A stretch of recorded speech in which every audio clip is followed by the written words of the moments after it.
Kabayan. Kunwari busy. Ito, ganda-gandaan. Gusto nyo bang kumita ng 70k monthly? Ano pa hinaantay nyo? Arap na. Yes, Espidia, Tikanite.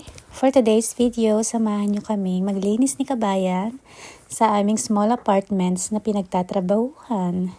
Actually, family business lang yung pinasukan namin ni Kabayan for this season because I hate people. Nauumay ako pag marami ako nakikitang tao. Charing, bitter naman si Manay, oh. Pero isa na rin yun, guys, na naging reason namin kung bakit kami lumipat sa isang family business dito sa Greece. Kasi mas gusto namin yung may privacy. At the same time, wala kaming masyadong pakikisamahan na ibang tao. Walang masyadong toxic. Tapos, ilan lang yung boss mo dito. Compared naman sa mga big hotel, may alpa-alpahan, alpa, supervisor, manager, at yung mga big boss.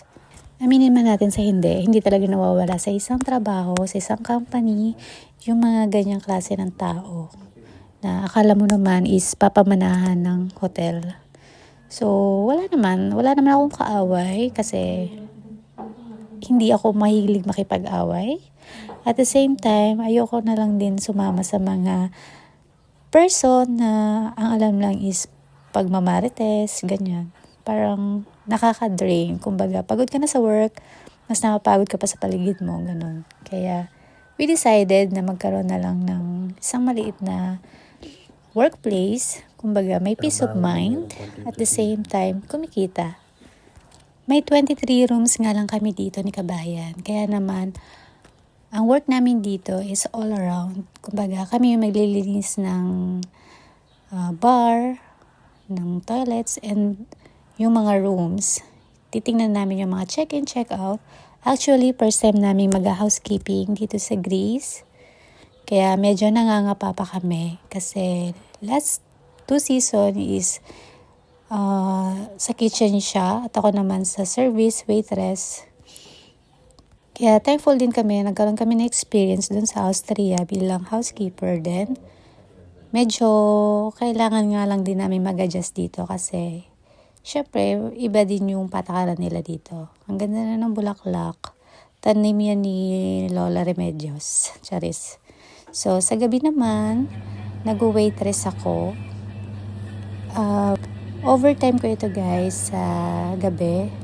Bali, 12 hours akong nagtatrabaho dito sa aming small apartments. At siya naman, si Kabayan, is landya. At the same time, nagki-kitchen helper na rin siya.